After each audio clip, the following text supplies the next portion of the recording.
If you're selling your house sometime soon, you're probably wondering whether or not you should offer buyer agency commission. I'm going to jump right to the chase. It is always going to be better to follow the historical model and offer buyer agency compensation, okay? This is a simple matter of doing the math and understanding buyer psychology. So buyer agent's sole responsibility and job is to bring you a buyer.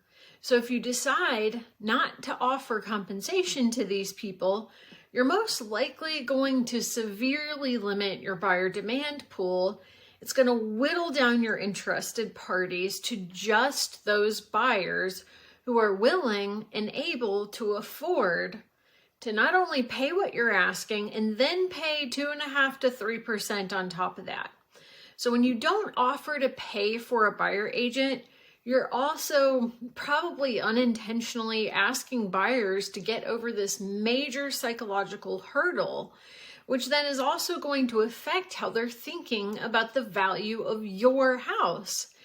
Instead of being in the mindset of, hey, how high can I go to get this house, which is going to put you in the position of power, they're going to be distracted doing all kinds of math and counting their pennies.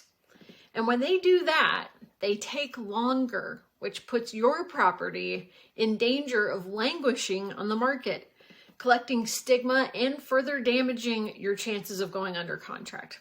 So you have to ask yourself this series of questions. Do I want to attract the attention of all the buyers in the market for my house, or just some of them? Do I want other houses that may not be as great as mine to be more attractive to more people than my house? Do I want the buyers I attract to be in the mindset of how high can I go on this house? Or do you want them to be thinking, what is the lowest offer I can get away with?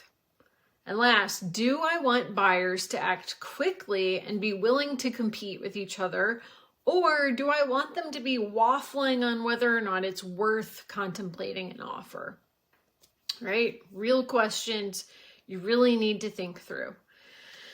So what some sellers are asking is, can I offer some agency compensation, but not what most agents are going to work for? Well, this is real estate, okay? You can do anything you want. This is going to be a little like painting half of your house. And if you painted only half of your house, you would have half the number of usual buyers looking at your house, and they would all be thinking, that's nice, but I really wish they had painted the other half. Do I really want to take on this project of painting the other half of this house? And most are going to decide no. So again, the same series of questions above applies here. All right, so now if you're saying, all right, I know it's going to cut down my buyer prospects considerably, but I really don't want to offer agency compensation. And I'm probably going to say to you, all right, I get it, but I'm not in the business of listing houses that don't sell. I mean, that is a waste of time and money to all of us.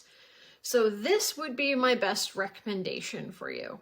It's going to be utterly critical to get the pricing of your house right if you don't want to sit there forever and potentially not sell at all.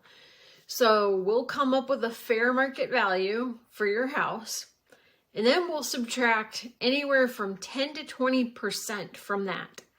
That will be our listing price. And then you might say, wait a minute, what? I thought I'd only have to subtract 2.5% from our list price.